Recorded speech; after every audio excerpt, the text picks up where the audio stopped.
Bonjour à tous et bienvenue dans Smart Patrimoine. Smart Patrimoine, l'émission qui vous accompagne dans la gestion de vos finances personnelles et qui décrypte également avec vous les actualités et les enjeux du secteur de la gestion de patrimoine. Une émission tous les jours à 13h sur Bismart. Et au sommaire de cette édition, nous commencerons comme tous les mercredis avec l'écho des cryptos, le rendez-vous dédié aux crypto-monnaies, aux crypto-actifs de Smart Patrimoine. Et en l'occurrence, nous aurons le plaisir de recevoir dans un instant sur le plateau de Smart Patrimoine Jonathan Erskovici, le fondateur de Stackinsat, mais aussi de l'événement Surfing Bitcoin qui s'est tenu fin août à Biarritz. Ce sera l'occasion avec lui de revenir donc en plateau sur cet événement, sur ses ambitions à venir en matière donc de Surfing Bitcoin, mais de manière plus générale de revenir sur le Bitcoin comme outil d'investissement ou de diversification dans le contexte économique actuel.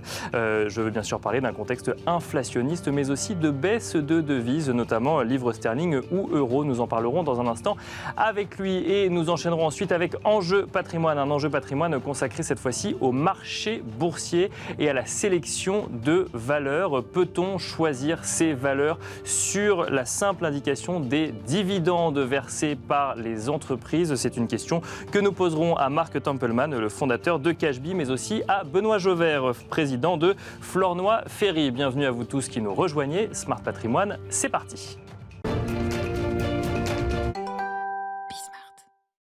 Et nous commençons comme tous les mercredis avec l'écho des cryptos, le rendez-vous dédié aux crypto-monnaies, aux crypto-actifs de Smart Patrimoine. Et nous avons le plaisir de recevoir sur le plateau de Smart Patrimoine Jonathan Erskovici, fondateur de Stackinsat. Bonjour Jonathan Erskovici. Bonjour Nicolas. Bienvenue sur le plateau de Smart Patrimoine. Comment ça va depuis Surfing Bitcoin? Eh bien écoute, fatigué parce que on a beaucoup bossé et effectivement ça a été un événement incroyable. Plus de 2000 personnes à Biarritz fin août. Plus de 3/4 des gens n'étaient jamais venus à Biarritz. Donc, ni à Surfing Bitcoin, ni à Surfing Bitcoin. Donc on est très heureux, on a beaucoup bossé. Ça a été, franchement 3 jours, tu y étais, de moments intenses en contenu, en activité. Sachant qu'on a fait venir cette année beaucoup de no-coiners. Alors, no-coiners comprendre des gens qui n'investissent pas aujourd'hui en crypto-monnaie, c'est ça? Exactement, donc des personnes qui débutent et qui ont besoin justement d'apprendre, de mieux comprendre cet univers. Donc on avait créé des petites activités comme le Surf to Earn ou la chasse au trésor qui nous a permis justement de faire venir beaucoup de personnes qui a priori ne seraient jamais venues à ce type de conférence. Et alors bilan, est-ce qu'il y a, j'ai envie de dire, il y a eu un enjeu de pédagogie réussi sur ces sujets-là vis-à-vis de ces no-coiners qui ne s'y connaissaient pas? Alors complètement, on a d'ailleurs diffusé Le Mystère Satoshi, qui est un documentaire qui avait été produit par Arte. Et l'objectif, tout simplement, était de leur présenter ce documentaire pour les initier à Bitcoin. Et on a eu plus de 850 personnes dans l'amphithéâtre du Casino. Donc c'est un véritable succès et j'espère qu'ils ont appris ce qu'était Bitcoin et pourquoi c'était indispensable d'en détenir. Et ça, je pense qu'on en parlera juste après. Mais effectivement, et pour l'année prochaine... Oui, c'est ça. Alors, avant effectivement de replacer Bitcoin dans le contexte économique et dans le contexte réglementaire, est-ce qu'il y a des évolutions à venir sur Surfing Bitcoin l'année prochaine? Déjà, est-ce qu'il y aura Surfing Bitcoin l'année prochaine? Donc oui, je confirme, évidemment, au cas où les gens en douteraient, même si je l'ai déjà communiqué à plusieurs reprises sur les réseaux sociaux et notamment sur Twitter. Évidemment, il y aura une 4e édition de Surfing Bitcoin en 2023. Donc toujours fin août, toujours à Biarritz et toujours au Casino de Biarritz. Le cadre est quand même assez incroyable. Donc oui, il y aura une 4e édition. Et chez Surfing Bitcoin, on est un peu ambitieux. On aime bien faire les choses en grand. Et c'est pour ça que... Alors, je ne sais pas si ce sera sur la prochaine édition ou celle d'après. D'accord. Mais on aimerait encore élargir l'audience. Donc, il y aura toujours ces 2 jours de conférences dédiés au B2B, aux acteurs de l'écosystème, parce que c'est important de réunir toutes ces personnes au même endroit. Et à Biarritz, encore une fois, dans un endroit très agréable. Et l'idée, c'est pourquoi pas de faire un festival, voire une fête foraine, quelque chose avec l'effigie de Surfing Bitcoin, encore une fois, pour élargir au maximum l'audience. Donc aller chercher du grand public. Aller chercher du grand public avec une scène musicale, des artistes, enfin voilà. Encore une fois, ça reste un projet aujourd'hui, mais c'est vraiment l'ambition qu'on a chez Stackinsat, c'est Surfing Bitcoin, élargir l'audience pour red piler et orange piler le maximum de personnes sur Bitcoin. Bon alors, en matière de Bitcoin, il y a aussi un aspect réglementaire qui est peut-être un petit peu moins festif que les festivals, mais il y a 2 textes emblématiques aujourd'hui pour les opérateurs en crypto-monnaie et notamment en Bitcoin, qui sont MiCA et TFR. Les 2 textes ont été adoptés par le Parlement européen il y a quelques heures à présent. Bon, le processus n'est pas encore fini, mais globalement, on sait que les textes ne devraient plus bouger et que les opérateurs sur le sol français, les PSAN, vont devoir se mettre au diapason de la réglementation européenne. Est-ce que ça va changer beaucoup de choses pour les opérateurs français, Jonathan ? Alors, de notre point de vue, c'est extrêmement positif. Alors, je sais que ça peut forcément faire débat dans l'écosystème Bitcoin. Oui, parce qu'on a vu quelques dents grincées sur certaines lignes de TFR, notamment sur le sujet de l'identité. C'est vrai. Alors, nous, chez Stackinsat, on est compliance by design. On a été d'ailleurs les premiers à être enregistrés PSAN dès le début, donc le 29 septembre 2020. Donc, nous, dans cette logique, encore une fois, de compliance by design, ça permet finalement de rassurer nos clients. Et le fait d'avoir une réglementation, finalement, ça permet, encore une fois, de proposer des produits et des services qui sont conformes, finalement, à l'industrie financière de manière plus globale, ce qui va rassurer à la fois les institutionnels, les clients particuliers, enfin bref, tout l'écosystème. Donc pour nous, c'est très positif, même si effectivement, il ne faut pas aller trop loin dans la surréglementation pour ne pas bloquer.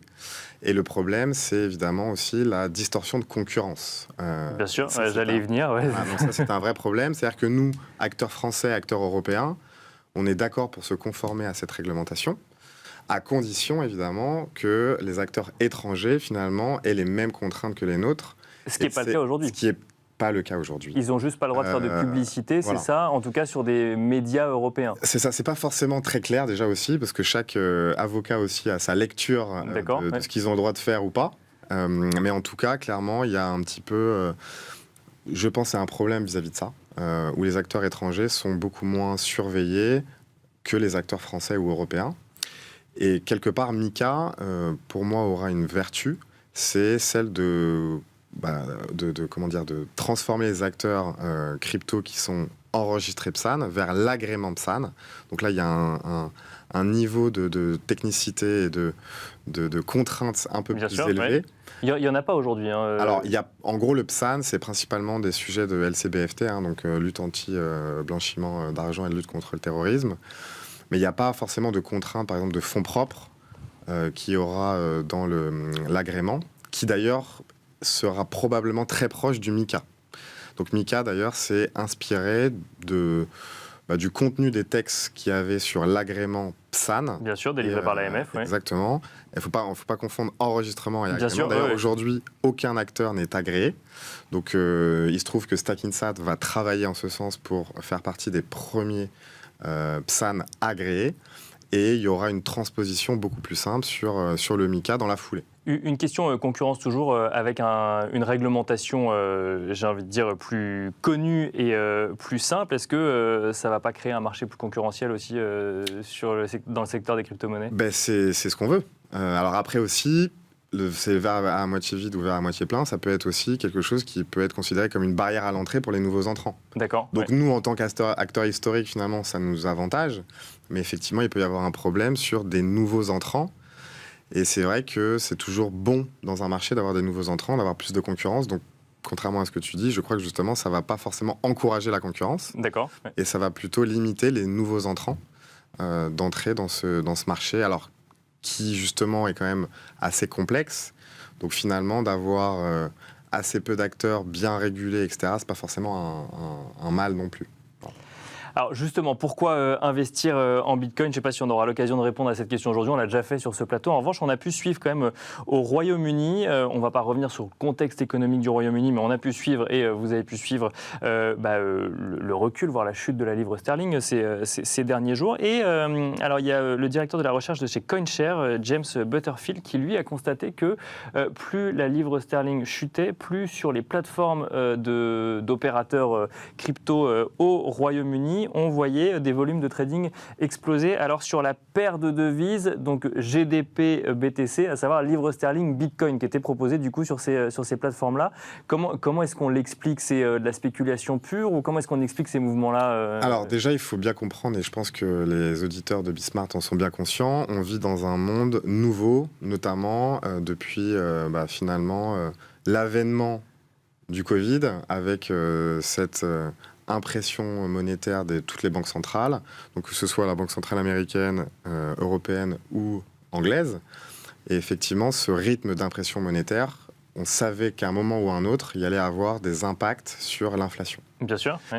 Alors effectivement, les gouvernements, etc., font porter le chapeau à Poutine et à la crise énergétique, mais on sait que l'origine du problème est bien plus profonde que ça, et ça vient principalement de cette impression monétaire illimitée.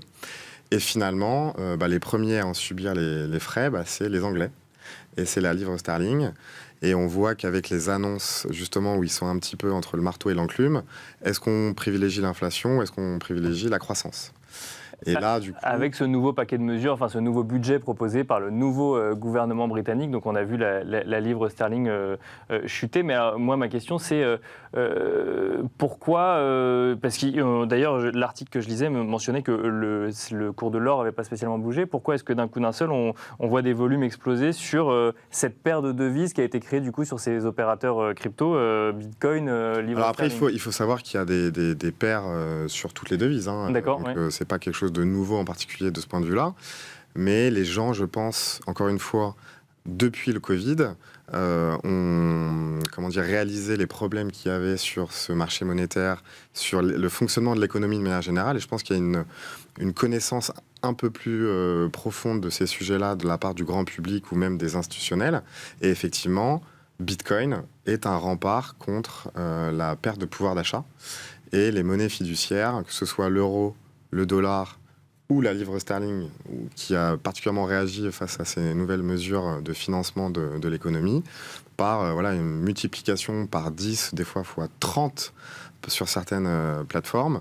Et Bitcoin, encore une fois, est une réponse contre la perte de pouvoir d'achat par rapport à ses caractéristiques intrinsèques. Et je vais en citer qu'une, il n'y aura jamais plus de 21 millions de Bitcoin, qui fait que ça va protéger votre pouvoir d'achat à long terme contre l'argument maximaliste c'est ça, de Bitcoin. Dernière question très rapide, Jonathan Erskovici. Une question qu'on se pose souvent dans cette émission, quels que soient d'ailleurs les placements dont on parle, c'est faut-il craindre l'inflation? Bitcoin doit-il craindre un placement déjà effectué en Bitcoin, même si c'est une part infime dont on sait qu'elle peut être risquée comme d'autres placements, et dans un souci de diversification, ce placement peut-il aussi craindre l'inflation? Alors, de mon point de vue, non. D'accord. Et encore une fois, c'est très simple, parce qu'on a une conviction de long terme sur Bitcoin. Bitcoin va devenir, en tout cas, a le potentiel, je me reprends, a le potentiel de devenir un étalon monétaire mondial. Et de ce point de vue-là, à long terme, Bitcoin est une protection contre la perte de pouvoir d'achat et contre l'inflation.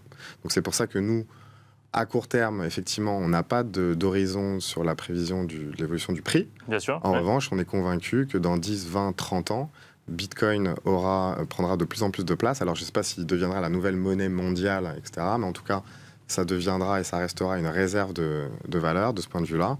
Et donc, il vaut mieux en acheter maintenant. Il est beaucoup plus risqué de ne pas en détenir que d'en détenir.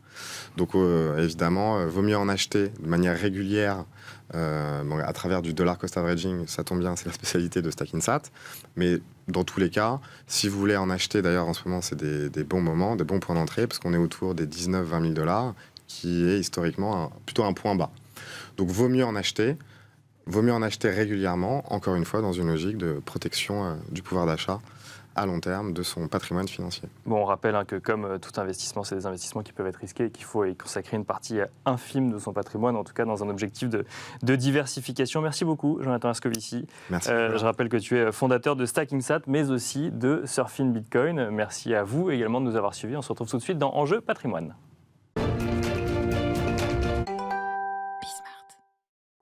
Faut-il sélectionner ces valeurs en bourse sur les dividendes? Voilà le sujet qui va nous animer aujourd'hui dans un contexte de recul des marchés financiers en Europe et aux États-Unis et donc un recul mécanique de la valorisation de nombreuses actions.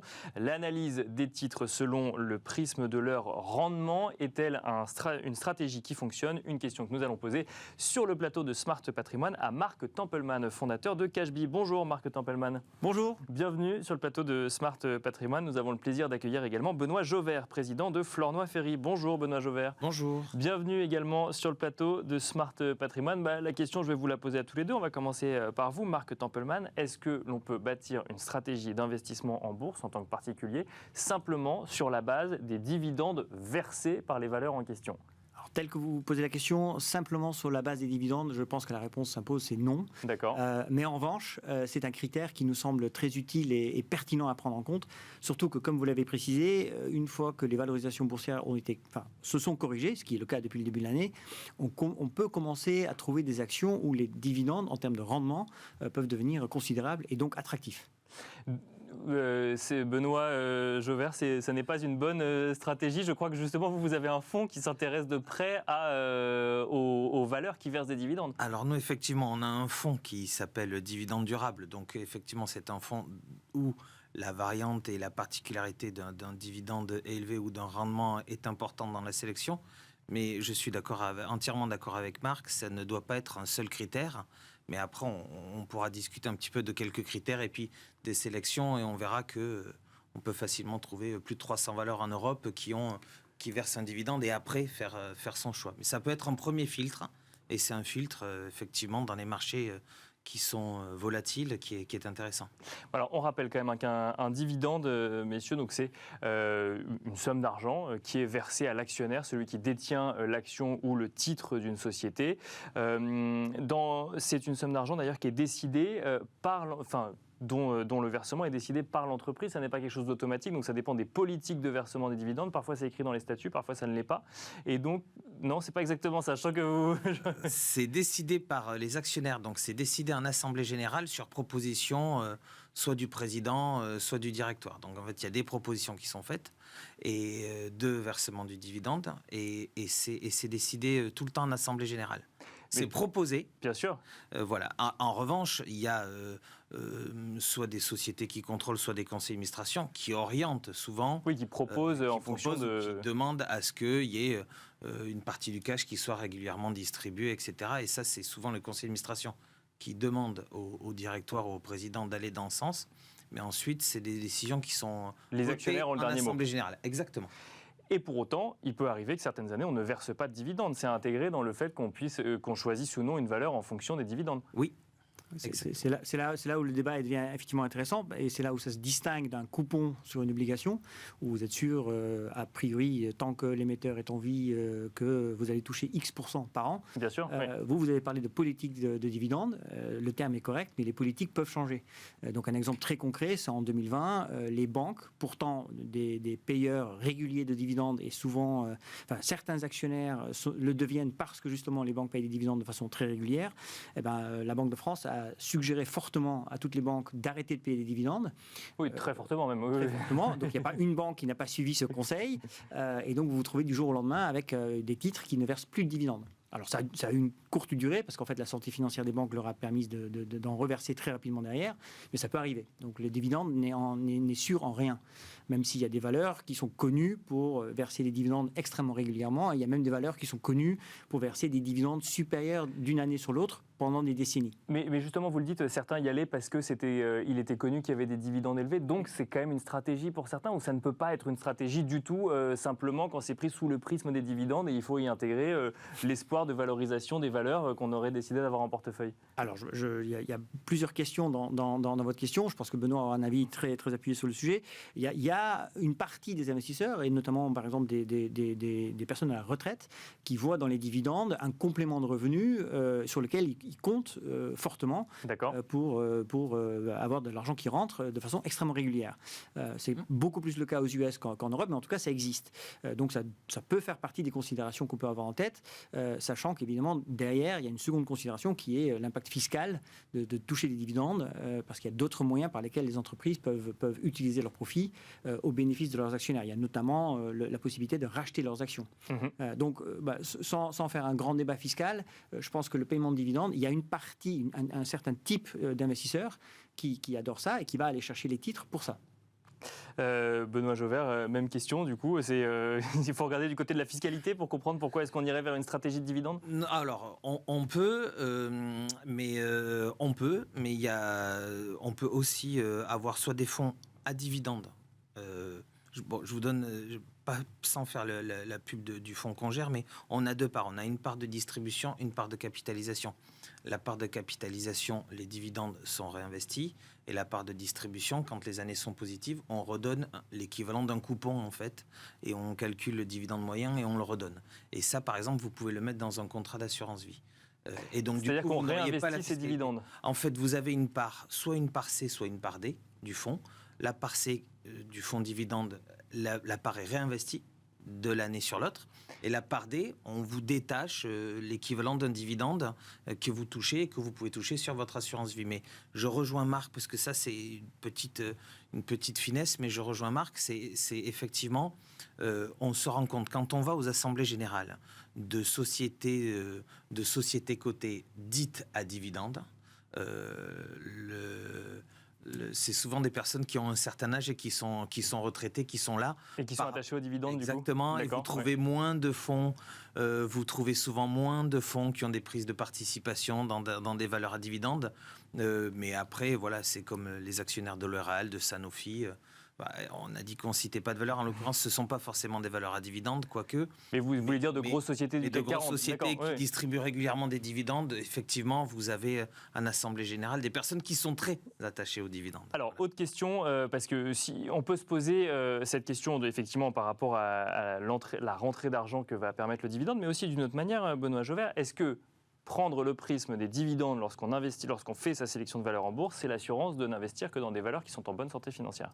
Alors, je sens que la réponse va être compliquée. Non, la réponse, ça va être simple. Enfin, elle va pas être simple, mais il y a deux... en fait, quand historiquement, ou quand je dis historiquement, c'est pas bien, mais en France, les valeurs qui sont dites à dividendes, qui sont des valeurs de rendement, en fait, on se retrouve sur des secteurs qui sont pas forcément très très sexy pour les jeunes aussi. D'accord. C'est-à-dire, on va pas forcément être sur des valeurs très RSE. On va être un petit peu sur de l'armement, on va être beaucoup sur des valeurs pétrolières, et on va être aussi sur des banques et des assurances, voire quelques industriels. Bon, ça c'est la première chose. Donc ce ne sont pas forcément des valeurs qui vont avoir des taux de croissance, à l'exception de ce qui vient de se passer sur les pétrolières, pour un contexte très spécifique, bien sûr, avec la guerre en Ukraine. actuel, bien sûr, oui. Mais au-delà de ça, on va être sur des valeurs qui n'affichent pas forcément de grande croissance et de grande croissance de bénéfices. D'accord ?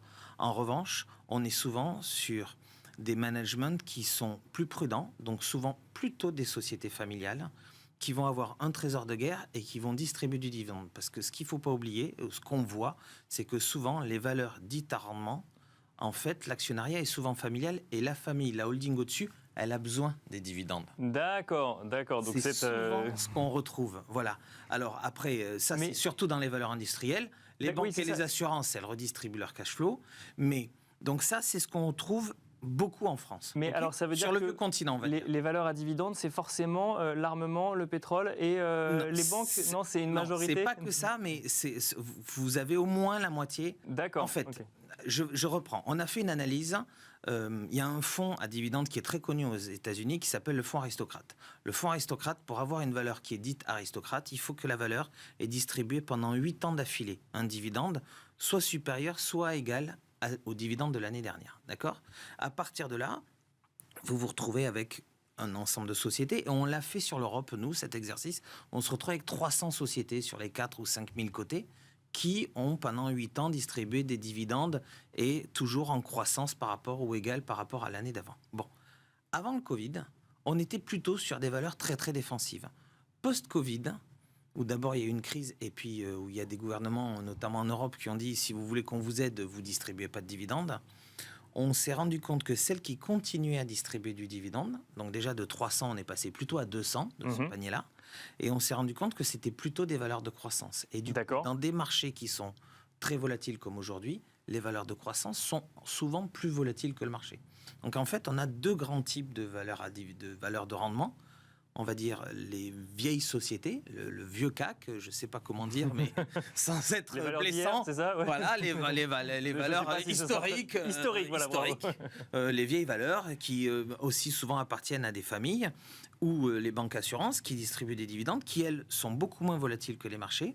Et une autre partie de valeurs dites à dividendes, quand on a fait cette sélection-là, qui en fait étaient des valeurs de croissance et qui souffrent un peu plus aujourd'hui. Voilà. Donc on a vraiment deux typologies très distinctes de valeurs à dividendes.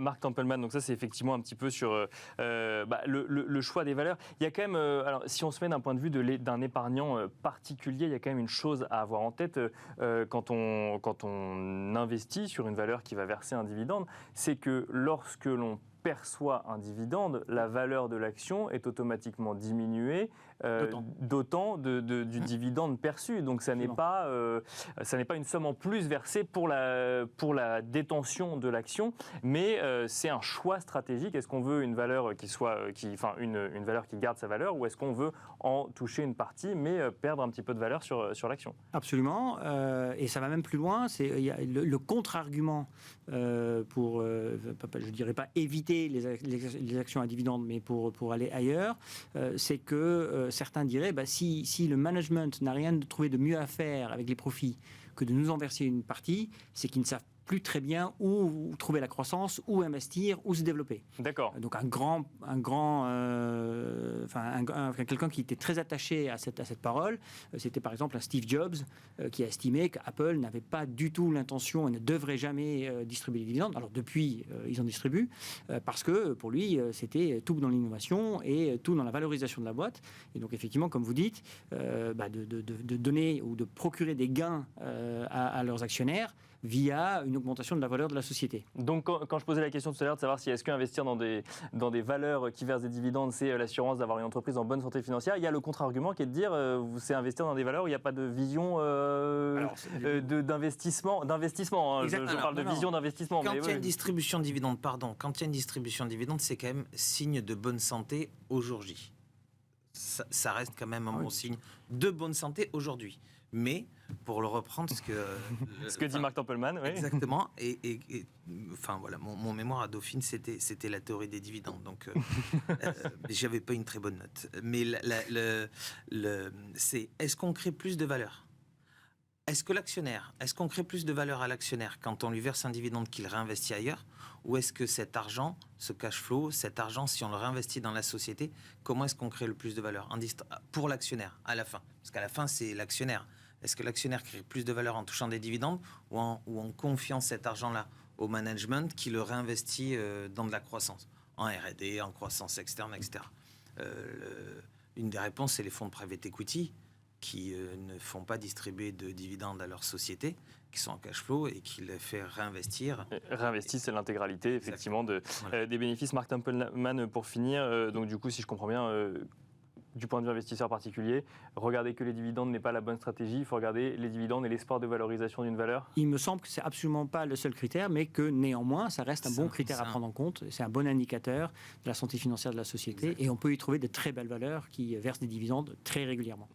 C'est un bon premier filtre. C'est un bon premier filtre. Merci beaucoup Benoît Jovert, président de Flornoy Ferry. Merci Marc Tempelman, fondateur de Cashbee. Merci à tous les deux d'être venus sur le plateau de Smart Patrimoine. Merci à vous également de nous avoir suivis. Je vous donne rendez-vous demain à 13h sur Bismart pour un nouveau numéro de Smart Patrimoine.